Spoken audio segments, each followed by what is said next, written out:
স্বাগতম জানাচ্ছি পরবর্তী পয়েন্টে। এই পয়েন্টটা আমার খুব ফেভারিট, কারণ আমি যেহেতু সাবকনশিয়াস মাইন্ড ট্রেনার, আমি মাইন্ডটাকে কী করে ডেভেলপ করতে হয় সেই নিয়ে দীর্ঘদিন রিসার্চ করেছি।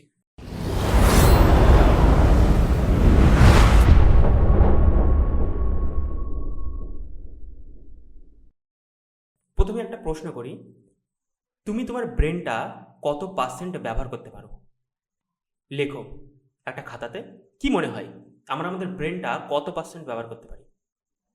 1%, 2%, 50% বা 100%? কোনটা? ভিডিওটা পজ করে তুমি ভাবতে পারো। আশা করি তুমি বন্ধ করেছো এবং ভেবেছো। উত্তর হচ্ছে আমরা আমাদের ব্রেনের মাত্র 1% ব্যবহার করতে পারি। তাহলে ভাবো যে আমাদের ব্রেনটা কতটা শক্তিশালী। যারা এই পৃথিবীতে কিছু করেছে তাদেরকে তুমি এক নামে চেনো, যে কোনো ফিল্ডে হতে পারে, তারা 5%-এর মতন ব্রেন ব্যবহার করে। তো তুমি যদি তোমার ব্রেনটাকে পলিশ করতে পারো, ব্যবহার করতে পারো, তাহলে খুব সহজ এবং সাধারণভাবে তুমি বিশ্বে নিজের নাম রাখতে পারবে তোমার কাজের মাধ্যমে। তো এই যে পয়েন্টটা আছে, the brain versus the super computer, কোনটা পাওয়ারফুল, একটা কম্পিউটার না একটা ব্রেন? নিঃসন্দেহে একটা ব্রেন যে কোনো কম্পিউটার থেকে অনেক বেশি পাওয়ারফুল। তার কারণ আমাদের ব্রেনের মধ্যে এমন কিছু জিনিস আছে যেগুলো একটা কম্পিউটারের মধ্যে কখনো ডেভেলপ হয় না। এত কম জায়গায় 100 বিলিয়নস নিউরনস আছে। আমি ব্রেনটা নিয়ে এক্ষুনি কিছু বলবো না, কারণ এগুলি আমরা পরবর্তীতে আলোচনা করব খুব গভীরভাবে। তখন আমরা জানতে পারবো যে পড়াশোনা তো করছি, কিন্তু কেন আমরা ভুলে যাই, কিসের জন্য ভুলে যাই, তার কারণ আছে। সেই জিনিসটা জানতে হবে। আসলে আমাদের ব্রেন 3টে ফর্মুলাতে কাজ করে। আমি চাইছি এটা তুমি খাতাতে লেখো। Active mind plus purpose plus system. দেখবে আমাদের ব্রেনটা যদি যে কাজ আমরা করছি সেই কাজের প্রতি অ্যালাইন্স না থাকে, তাহলে সেই কাজটা সঠিকভাবে হয় না।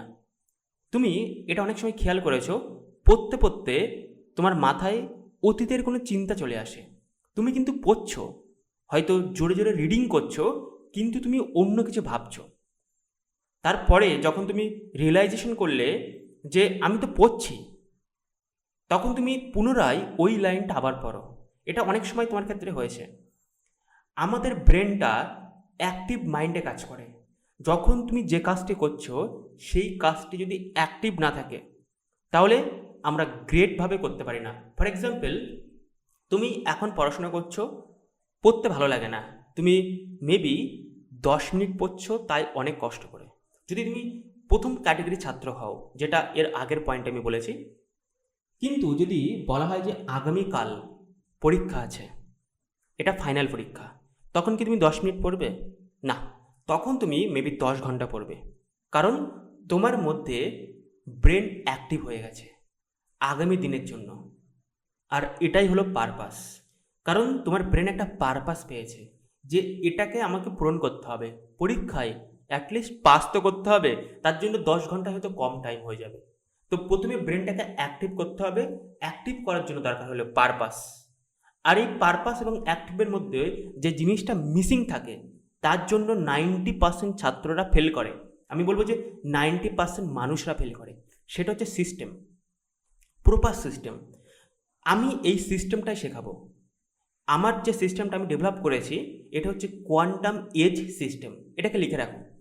এই কোয়ান্টাম এজ সিস্টেমটা আমি আগামী দিন আমি শেখাবো কি করে পড়তে হয়, কি করে অল্প সময় পড়ে বেশি পড়া যায়, কি করে হাতের লেখা ভালো করা যায়, কিভাবে পরীক্ষাতে বেশি নাম্বার পাওয়া যায়।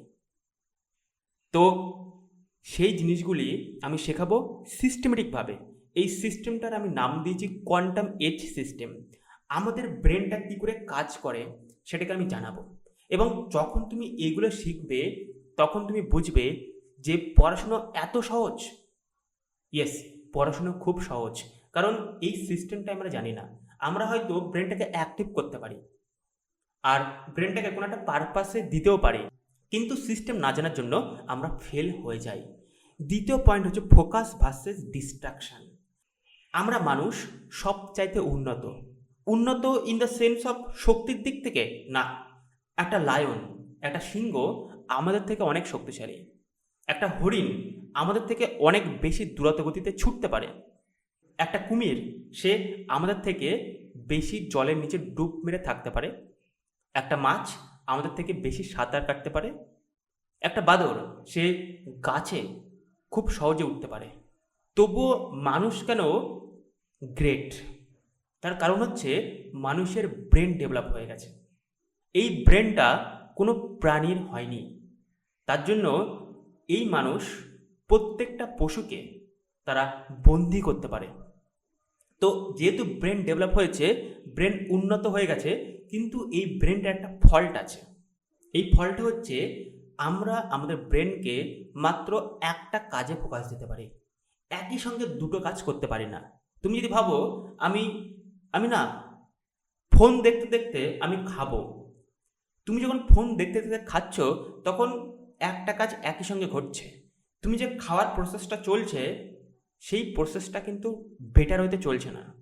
তার জন্য দেখবে অনেক সময় বিষম লাগে, অনেক সময় যে খাবারটা খাচ্ছ সেটা ঠিকঠাক হজম হয় না। কারণ আমাদের ব্রেন তুমি যেটা খাচ্ছ ঘ্রাণের মাধ্যমে জানতে পারে যে তুমি কি খাচ্ছ, তুমি কিছু মিট জাতীয় খাচ্ছ না কার্বোহাইড্রেট জাতীয় খাচ্ছ। ঘ্রাণের মাধ্যমে দিয়েই আমাদের হজম প্রসেস তৈরি হয়। যখন তুমি খাদ্য মুখের মধ্যে দিয়েছো, মুখ জানে যে ওটা কি খাদ্য। অটোমেটিক সেইভাবে আমাদের হরমোনাল রিলিজ হয়ে তোমার হজম তৈরি করে। তো যখন তুমি একটা ফোন দেখছো, খাচ্ছ, তোমার হজমের প্রসেসটাও কিন্তু ডিস্ট্রয় হচ্ছে। আর এটা কিন্তু শুধু খাদ্যের ক্ষেত্রে নয়, প্রত্যেকটা ক্ষেত্রে কিন্তু একই প্রযোজ্য। তুমি যদি ফোনে কথা বলতে বলতে তুমি ড্রাইভিং করো, গাড়ি চালাও, তাহলে কী হবে? অ্যাক্সিডেন্ট হওয়ার সম্ভাবনা থাকবে। কারণ আমাদের মন না হয় ফোকাস দেবে মোবাইল ফোনের দিকে, কথার দিকে, আর না হলে ড্রাইভিংয়ের দিকে। তার জন্য দেখবে যে বেশি অংশ ড্রাইভিং অ্যাক্সিডেন্ট ঘটে, তারা চিন্তা করছে অন্য কিছু আর তারা অ্যাক্সিডেন্ট করেছে। তার জন্য একটা জায়গায় মনটা কী করে ফোকাস দেওয়া যায়? তুমি যখন পড়ছো 2 মিনিট ধরে, হঠাৎ করে তোমার মনটা অতীতে চলে গেল, কোনো অতীতের কোনো ঘটনা তুমি ভাবছো বা ভবিষ্যৎ নিয়ে ভাবছো, তোমার মন কিন্তু স্থির নয়। এই মনটাকে স্থির করাটা খুব সহজ এবং খুব কঠিনও। যারা মনটাকে স্থির করতে পারে তারা জীবনটা উপলব্ধি করতে পারে। আমি আমার ট্রেনিংয়ের মাধ্যমে শেখাবো মনটা কী করে স্থির রাখতে হয়, কী করে ফোকাস বাড়াতে হয়। এই ফোকাসটা যদি পড়াশোনাতে দিতে পারো তাহলে অসাধারণ কিছু ঘটবে। আর আমি জানি কী করে ফোকাসটা ডেভেলপ করতে হয়। সো দেখা হচ্ছে পরবর্তী পয়েন্টে। এই পয়েন্টটা খুব ইম্পর্টেন্স, তাই আমি বলবো যতক্ষণ কমপ্লিট না হচ্ছে এই কোর্সটা ততক্ষণ উঠবে না। দেখা হচ্ছে পরবর্তী ভিডিওতে।